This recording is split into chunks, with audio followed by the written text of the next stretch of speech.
How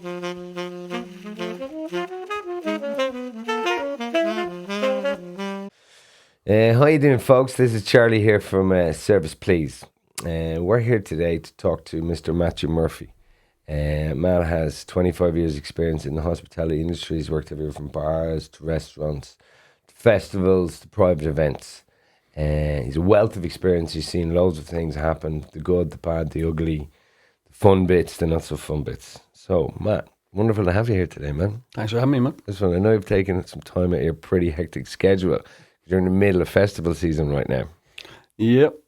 It's but glad to be here. Nice. Yeah. So, Matt, you're in hospitality now 25 years. How did it all start? How did it begin?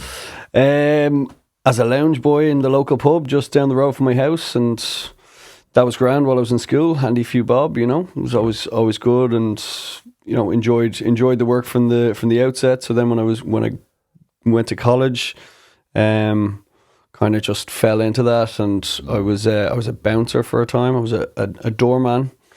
Your height would help. Yeah, height would help. But the fact demeanor, not really. Yeah, well, no. Well, still, I was a doorman, more of a doorman than a bouncer, in that I was like, when I wasn't working, I was out spending my money getting pissed as well. So I kind of knew what people were at, and I wouldn't be quick to throw anyone out if I didn't have to. Do you know what I mean? But the old roadhouse cooler kind of thing. Exactly. You see the problem before it happens. Help to be able to just talk out of a situation rather than having to be throwing fists, which I wouldn't have been as good at. No, which is something that actually, as a manager or an operator in hospitality, you need to be able to read a room, read a situation. Yeah. You know, that's, something that we all gained and gathered from being in the industry, you know. What was your first serious kind of job where you had responsibility? Proper job. So I rolled right from that in college to, like, while I was in my final year in college, I started working in Yukio, which had just opened. So in the first 6 months there,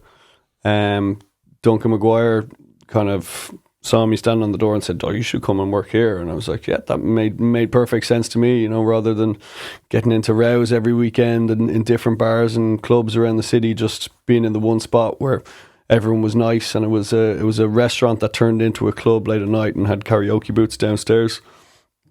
So it was very it was a kind of nice natural progression. And then when I finished college, Duncan took me on full time, and I started managing there straight out of college. So it was a nice to bounce into that, you know. This would have been when I met you first, so it was kind of Celtic Tiger era, a lot of fun, many's a late night in the karaoke booths, you know. The lock-ins, there was a few of those things. I mean, working in the industry, is that something that you noticed? Is that the best part of the evening? What do you think is the best part of the evening? Staying back, having a few drinks, talking about all the madness that ensued throughout the night, you know. That's part of the fun of it. Definitely, you know, serious friendships forged over a few late pints, you know. Yeah.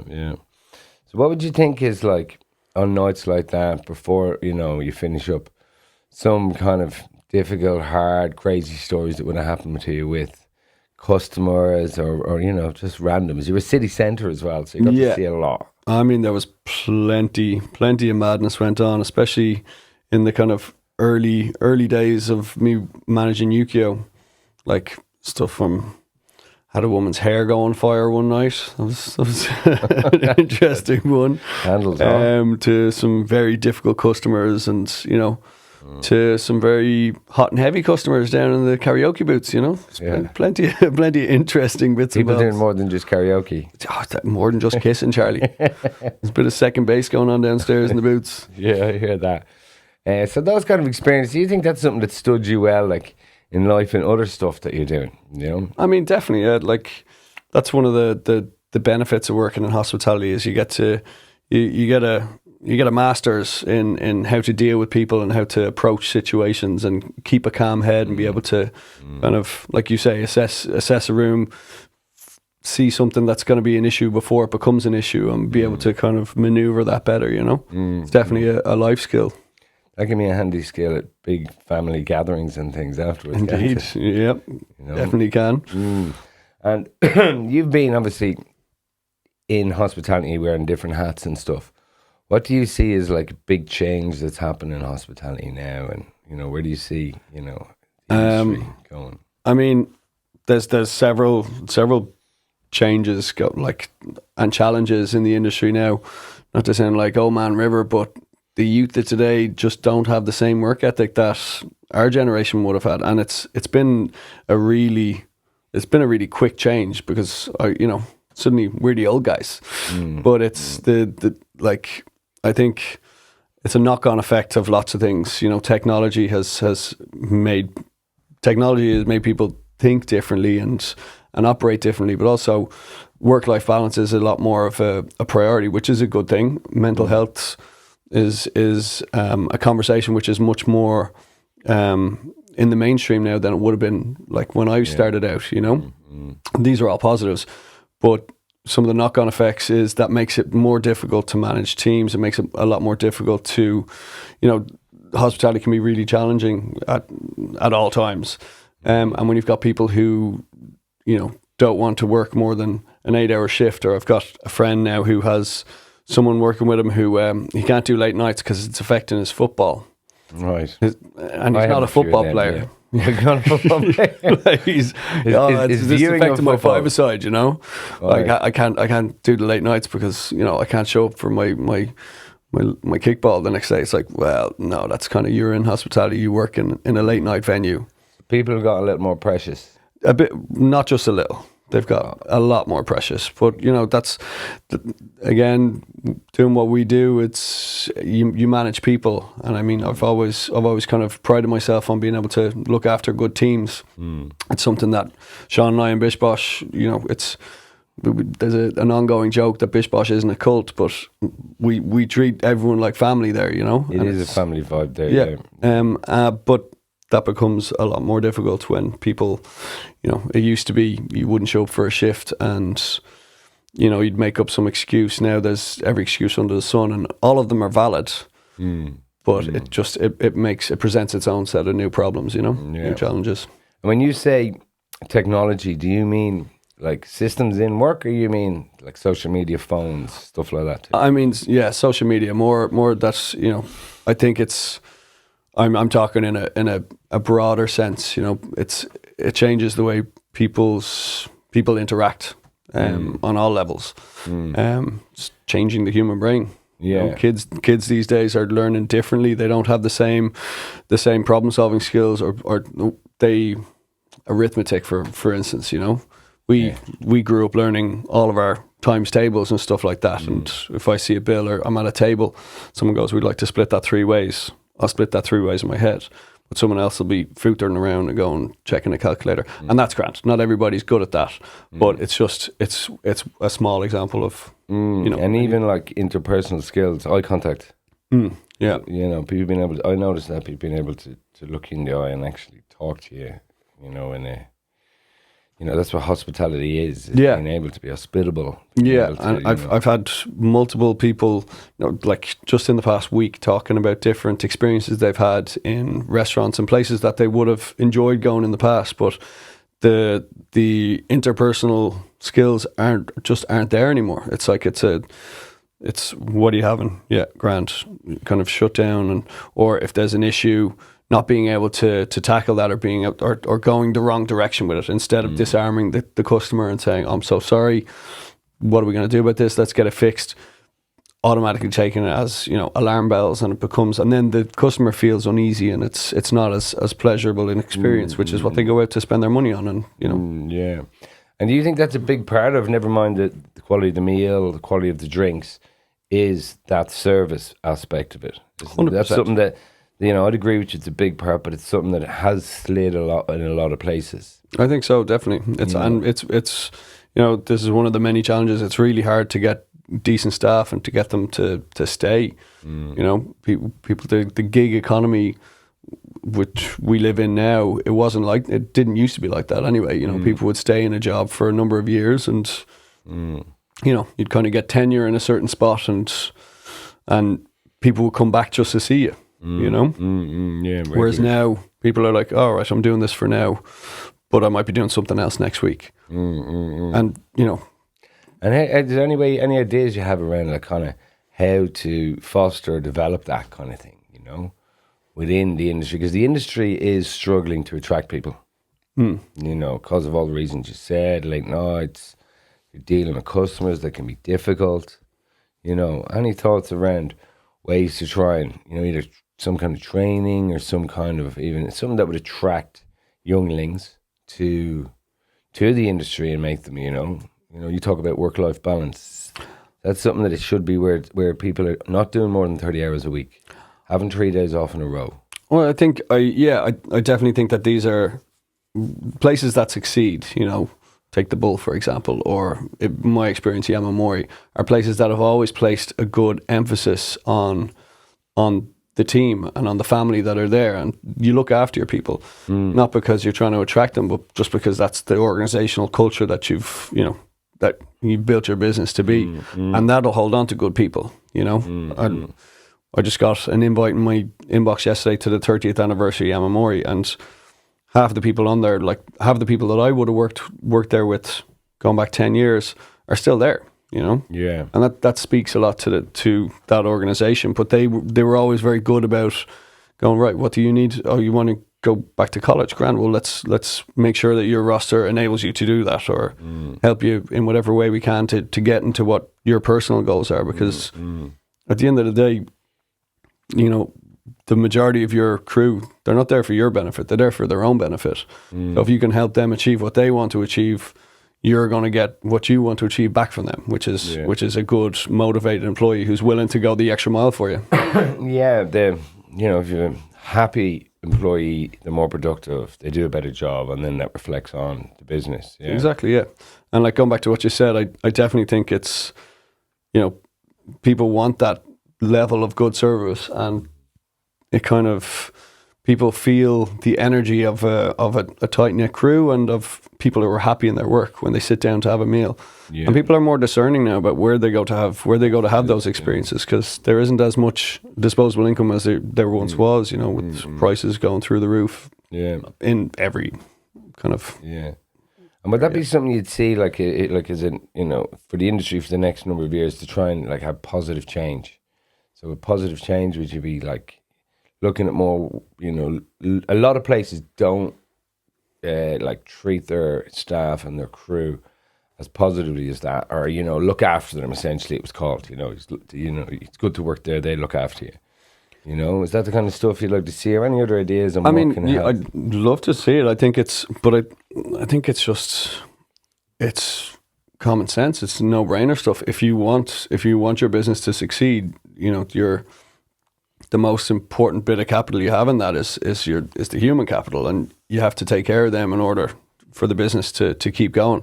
If you're constantly trying to put out fires because you don't have the right staff on a Saturday night, you're not going to have return customers walking through the door next year. You know what I mean? So it's just, people are going to have to get wide to it, especially as the kind of the employment pool becomes that bit more precious, because for years and years it was always kind of younger generations starting out who would keep you propped up. You'd have your elder lemons on the crew who would keep steering the ship the right way, but you need those young bodies to come in and keep the energy up, you know? Yeah, big time. And like with, you know, you changed into the festival world. You entered that, what, is it 3 years ago now? 4 years ago, yeah. 4 years ago now. This is your fourth season for the festivals. Mm-hmm. Do you notice a big difference from like a festival setup, a festival event, with the energy of the customers, the energy of the crew, to when you're in a, you know, say Tengu days, or Izakaya, you know, the Izakaya Yamamori days? Yeah, I mean, well, yeah, if I go into a festival, I'm automatically, everyone's in a good mood because you're there to have a good time. So the customers come up to you with a smile on their face. It's an easy sell. You know what I mean? You're already in the mode of, I'm going to have the best weekend of the summer. So for me to give you a nice bit of food, a bit of crack, and a few tunes on top of that, you know, that's an added bonus. Mm-hmm. Whereas in a, you know, bricks and mortar setting, if you're coming in for a meal, you know, I have to make sure that you're getting a really good meal and make sure that, you know, you hit all the kind of markers for good service. And because you have a choice of where you go. If you're going out on the town for the night, if you're not enjoying, if I pour you a shit pint of Guinness, which I would never do, you'll go out somewhere else and get another pint down the road. You know what I mean? It's more important. Whereas in a festival situation, it's like, right, we're having a good time. And a festival as well, as you said, the big thing is people go there in a really positive vibe. You don't get the couple that have come in and had a bit of a row beforehand, and you're getting the knock on from that, or someone who's had a pretty shitty day. I actually quite like that. I like now one of the things I love when a first date comes in, because I know I can steer it in a number of directions, and I like having a buzz with people like that. But I also like if people aren't having a great time, trying to turn it back around. You know, you can see that someone's like, it's like trying to get a smile out of an obvious Karen is a good challenge. You know, and no better man than yourself to do that. Yeah. Would you, when you get a situation like that and you have a first date going on? Love first dates. Would you raise it with them? Would you ask them? How do you? I'd wait until one of them's gone to the toilet and then suss out how it's going, and then kind of take my cue from that. Okay. But yeah, no, you can always tell. You can tell a mile off. And you're just trying to push them in the right direction. And that's back to just reading the situation, isn't it? That's back to like those social, the personal skills. Yeah. That we, that we pretty much get for free, you know. Yep. So, like, from the change of being, when you were working, managing places, to now being the boss, operating and being in charge of, the boss is great theoretically, but the boss is very often, as you know, the last guy to get paid, and the one in charge of paying suppliers, taxman, staff. Is there anything that you've kind of really learned from now to making that transition from a manager to being an owner operator? What's the big kind of value you have out of that now? I suppose, you hit the nail on the head. When the buck stops with you, it is difficult, but if you believe in what you're doing, you're behind what you're doing, you'll find a way. It's hard sometimes to kind of see the wood for the trees when you're knee deep in all of it. But I suppose the best thing to do is surround yourself with people who are good at what they do as well, and trust in them to be able to do their job well. So that problem share is a problem halved, and if you can split the load, more brain power in trying to work out the issues. That's it. So how did it come about, Bish Bosh? Tell me. You were working in Tengo at the time, right? No, I was working. I was managing the Circular. And I was like working for that group, and when that came to an end, Sean there was the Chestnut Bazaar was a food yard down on Clanbrassil Street, and Sean was down there doing Bish Bosh as it had started.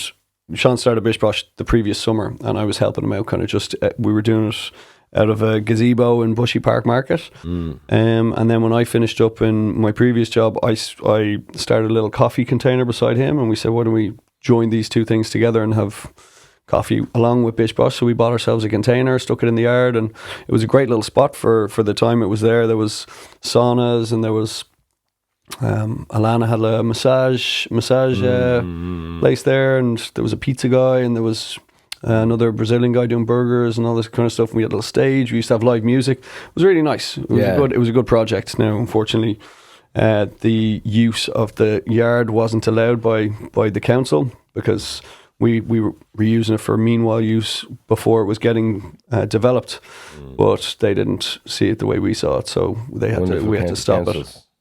Wonderful County Council, yeah. Did somebody complain, or was it just? No, just the council came in one day and said this isn't what the space is intended for, because it was rezoned for apartments. So they were like, you can't be operating commercially here. Okay. So look, it was what it was. It was a pop-up that had a bit of time. Yeah. And then from that, is that what took you into while we were still in the yard, we did our first festival, which was it was Beyond the Pale, the first ever Beyond the Pale. And we intended to do that and Body and Soul that year, but everywhere we went, someone was like, oh, you should come to this one, you should come to that one. So I think we ended up doing 9 festivals in our first year. And we just really enjoyed it. And there was better money in the festivals than there was sitting in the yard. So we said, let's take the show on the road. We bought ourselves a truck and had it converted.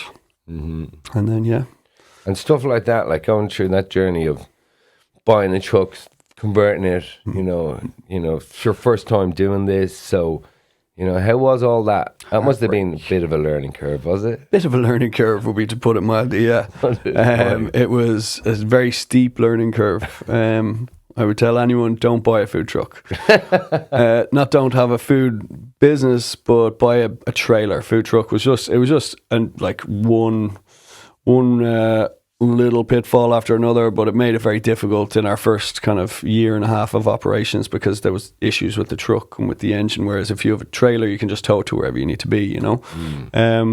But you know, for all the heartbreak, it's worth it.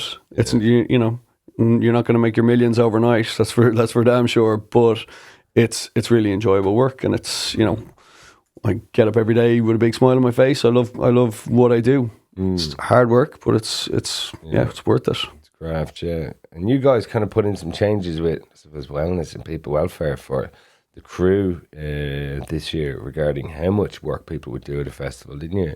Yeah, that's like just well, we've kind of split it up into a couple of different. We have 2 different groups of employees. You know, a lot of people want to come and they just want to have a bit of fun. So. You know, if that's what you're into, grand. Come in and do 2 6-hour shifts, and then you can be off and have your, you know, go and see the acts you want to see and have your festival. You're not going to have to get up early in the morning. And then we've got the guys who have been with us, you know, from the start.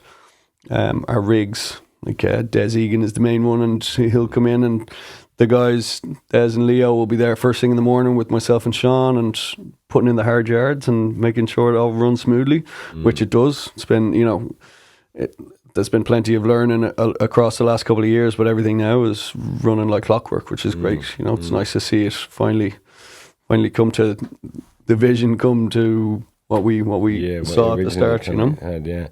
And I suppose that change that happened. So this is kind of a double bit of a barrel thing. So what would be you're at the end of, say, that getting set up and now you're established and things are working really good for you. Getting into festivals is easy enough for you because you guys are recognised, the organisers know Bish Bosh Eats. Would there be any advice you'd go back and give yourself at the start of this back in 2020 when this was all kind of in the old embryonic stage, you know? There's so many different bits and bobs to it.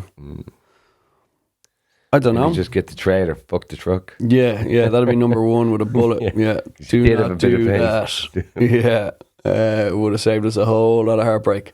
Yeah. But no, I suppose, you know, in order to get to where we've got to, we had to throw a lot of shit at the wall and see what stuck. And we had to make those mistakes. I mean, one of the things we're still learning, because we'll still take on something new if an opportunity presents itself. We want to see where it can go, you know. Yeah. But one thing that's become clear over the last certainly year and a half is that the smaller festivals can be just as lucrative as the bigger ones. Like altogether, now we had a couple of weeks ago, and you're not walking out with a ton of profit for like twice the work and twice the stock and twice the heartbreak. You're coming away with feck all profit. Whereas the if you overheads are a lot more. Yeah. Whereas you do a smaller festival, might be 1/5 of the size, you come out with double or triple the profit because you don't have loads of staff. You don't have, you know, you're feeding nearly as many people, but you don't have as many. There's not as much competition there. Is that one of the things now at the festival? I've noticed that in the festival scene there seems to be more food vendors and more, you know, more choice, but more competition or more. You know, is that something you've noticed, or is definitely. that something you'd know from you'd be talking to other traders? Oh yeah, definitely, and it's been ongoing for the last couple of years. That's definitely where it's at. You know, it's moved from when we started to. It used to be a set pitch fee, and this is how much it costs to be in the field, and this is how much your electricity is, and then but now all of the big ones have moved to a percentage of your take, but they charge you so you pay your opening pitch fee, you pay your deposit, you pay your electricity, and then you pay a percentage of your take. A percentage of your turnover from the top, straight off the bat, before any costs, plus not profitability. Plus that, yeah. So it becomes a lot harder. How did 2 years? 2 years ago, it started with Electric Picnic. Altogether now, you know, the bigger ones started it out originally, and it's trickled down then to the smaller ones. Right. That's the behemoths of the festival world, Electric Picnic now, isn't it? Yep. Tis. Festival Republic. I think a lot of people would, you know, Yeah, Festival Republic. We call it the big dirty circus. It's the one that you have to do it because it's the biggest weekend of the year for people in our position. But at the same time, it's one that I don't enjoy doing. Probably enjoy doing it the least because there's so much bureaucracy that goes with it. Right. I nearly started counting the amount of emails I've got from them in the past few months, and it's pretty ridiculous. Because they're based in the UK. There isn't just one. It's not like a smaller festival here where you're talking to one person. You're talking to a corporation, and it's like ping pong, ping pong, ping pong with emails, which is grand, but it doesn't. As well, it doesn't leave. You pay a lot of money, and you don't come away with a ton. And then it's just time to get all that admin done. Like it's a full week. Well, I've been dealing with it since November. Things started. They start the whole process again. Since March, it kind of ramps up, and we're right in the thick of it right now. Like by close of business today, I have to get a load of spreadsheets and stuff into them. So it's And that's not the reason why you get into this, is it? No, not at all. That's just now a product of what you have to do. It is, and you kind of have to be there because if there was a young guys, mid-20s, they want to open a food truck, they want to do festivals. What would be your piece of advice for them? Say go for it. Have something that'll set you apart. If you got the energy for it, I'd say absolutely go for it. It's enjoyable work. It's hard work. You need to have the energy. But don't let anyone stand in your way for it. We've even to the point, over the last, like this past year, we've had things are just piling up expenses for festivals. So we've had to push back and say, well, we aren't able to operate if this is what you're going to charge us. Right. We've had to go back to some of the big guys and go, okay, well, we're not going to come because I can't pay you this money and make $1 in the field. And that's across the board with a lot of traders at it. A lot of, as you said, there's been an influx there's loads of extra traders in the field. The same amount of punters. So I understand it from the organisers' perspective. They want to get the most amount of money back from greed? Their event. Is it greed? Is it people just taking the piss?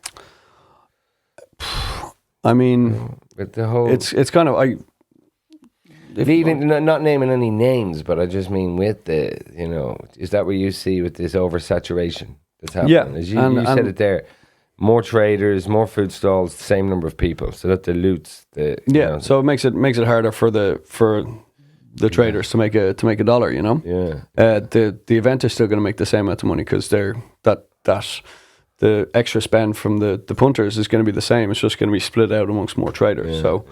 Look, it is what it is. Yeah. And on that, what's your favorite memory of something that turned to shit and you flipped it around and made it work?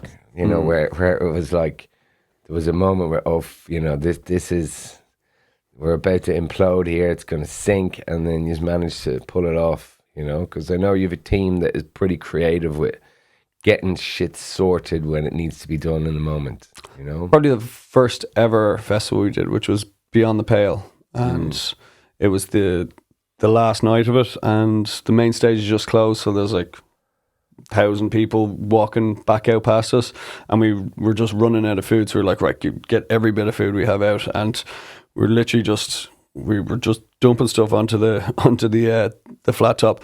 We were making spice bags in a BAP. We were making spice BAPs. Just go, right, what have we got? Throw a bit of that on there. Throw a bit of that on there. Get the sauce in there. Like just making whatever we could in the moment. Yeah. Sold out all the stuff. The security had to come and shut us down because we like playing tunes. We were there baiting tunes out. Had big queues down the road. We were just like literally throwing everything together as much as we could and lashing them out. There you go. There you have one. You have one. Yeah. It wasn't something that was going to shit. It was just you're always thinking on your feet and moving with it as you go, Yeah, it's true. Bish Bosh, it's one of the food trucks that people go, oh, I know that one, because they're the guys that are playing music and dancing. Yeah, that's it. We go to work and dance all day long. But I think Sean thought up Bish Bosh when he was living in New Zealand, and it was the whole thing of Bish Bosh is something haphazardly thrown together with love. So that's what we do. That's where the idea came from. Yeah. Yeah, But now, nice. thankfully, we've fine-tuned it a little bit more than that. Yeah, no. Yeah. No, it is. It's lovely now, you know. Yeah, well, come here. I was thinking, right, like, if I throw a few questions at you, say, for, like, just quick answers. And what's your favourite end of a night drink? Pint of Guinness. Pint of Guinness, Good just pint over. of stout. Pint of stout? Yep. Nice, okay. All day. In a field? Oh, in a field? If you're in a field, I'm with you. You're working in the bar, pint of ale, stout, yeah. In a field? In a field as well, yeah. I mean, we'll always have some nice chilled cans there waiting to go. Okay. Yeah. Yeah, I suppose. Just, yeah. You're not one of these that has to come from a tap. You think the can is just as good, yeah? If you pour it right, yeah. Yeah, okay. And yeah, I suppose it is. You take your time with it. Last meal on earth. What were you going to go for? Probably. That's tough. I know. Surf and turf. Surf and turf. Nice steak and some prawns, mashed potato, corn. Mushy peas? Corn. Corn, and sweet mash. corn. Yeah. Okay. Person you've learned the most from or admire, look up to internationally from the country, doesn't matter, from Ireland. Person that is you most admire or look up to. From a hospitality perspective, Yeah, Derek no. Ryan would have been Who? Derek Ryan. He was a mentor of mine. He owned Yamamori, so I worked for him for many years. Like from when I was in Yukio, he was part owner there, and then I went on to work for him in Yamamori. So I would have learnt a lot from him. Yeah, he was a good man, good operator. Yeah, that's right. Derek's. He was a bit of a legend in that sense, wasn't he? Bringing Japanese food, Japanese beer to Dublin 25 years ago, is he? Yeah, it was. Yamamori be 30 this year. So yeah, he would have started it back then, yeah. Years ago, yeah. You can't do, let's say, nothing to do with festival-wise it is, but your favourite place on the earth to go. Favorite place? Can be a festival, actually. Favourite place to go. You've got time off, it's the end of the season, you and a loved one, you and your and solo and your Toblerone. Favourite place to go, unwind, relax, chill out. I mean, like now, okay, if I was to say a festival, it'd be Burning Man. Yeah, Burning Man.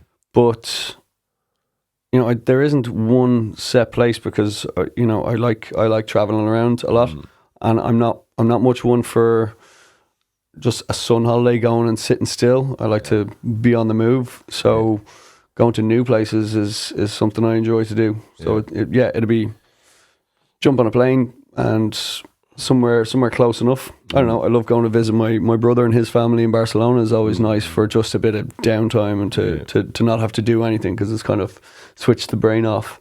So yeah, that was a pretty rubbish answer. I don't have a specific one. I'd like to just go try somewhere new next. Never been to Croatia yet, so you have to sort that. We have to sort that. Yeah. That's high on the list. I've got a list of spots that I want to get to that I've not been to yet, I suppose. Yeah. What's the craziest, most ridiculous thing or shit you've heard from like a customer?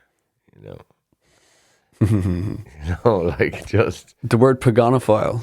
That I didn't know what that was at the start. But enlighten me, I don't know. What's a paganophile is someone who has a fetish for beards. And so I was walking around taking an order from a whole table. It was a birthday party one night, and I came to this woman at the top of the table, and I was like, "What would you like?" And she goes, "Paganophile." I was like, "That's not on the menu." She's like, "Paganophile, that's someone with a fetish for beards." I had a big beard at the time, and I was like, "You have a fine beard for those that can't see." Yeah. Do you want to give it a rub or something? She's like, she's like, rubs her hands like all up in it, and I'm like, okay, and what are you having for dinner anyway? And her boyfriend, whose birthday it is sitting next to her, clean shaven, being like, this guy is giving you the pig eye. All right, this is weird. And I swear to God, she came up to me all night, like being like at least 3 times, coming back for a rub or more. It was weird. Hey, did you tip well? Did you tip well? I can't. You didn't even want to. You didn't even want to take it to. Bye. But yeah, plenty of weirdos out there. Thank God. Yeah. What year did you hit Burning Man? First time was 2012, and then I went back in 2016, 2019. Okay. Yeah. 3 times you've been there. Have you noticed a change in Burning Man? Because there's been a lot of talk about the burn has changed. Yeah, I saw was in Burning elements Man of it creep in the last. 2008, I think first. Yeah, the last couple of times, like 2016, I saw some of that. You know, the whole plug and play camps where you walk in, it's just like rows and rows of camper vans, load of tech bros. Like I went into one place and there was a big tent with chandeliers in the middle and like a champagne bar in the corner. I'm like, this isn't very Burning Man. Like I kind of wandered in there with Patry and everyone was just staring at us, being like, "Hi, how you doing? What are you doing here? What are you doing here?" Like, yeah. I'm like, okay, bye. And like just a stage with a DJ playing to nobody and probably 50 grand's worth of gear up there, you know. Yeah. So there was elements of it, but I think for the most part, the community kind of self-regulates that, and it's maintained the ethos of what it's there for, you know. Yeah. So hopefully we're looking at going to Africa Bird next year, which would be nice. That's April, bit of talk, is it? End of April, yeah. Yeah. So talk of South doing Africa, that. is it? Yep. Yeah. You've done a couple of the other international burns, haven't you? You've done London. I've done London decompression party, but there's Mayo? also Nowhere.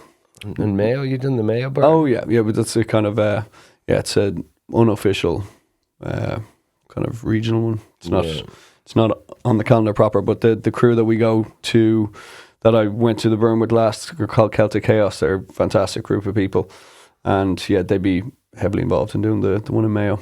Okay.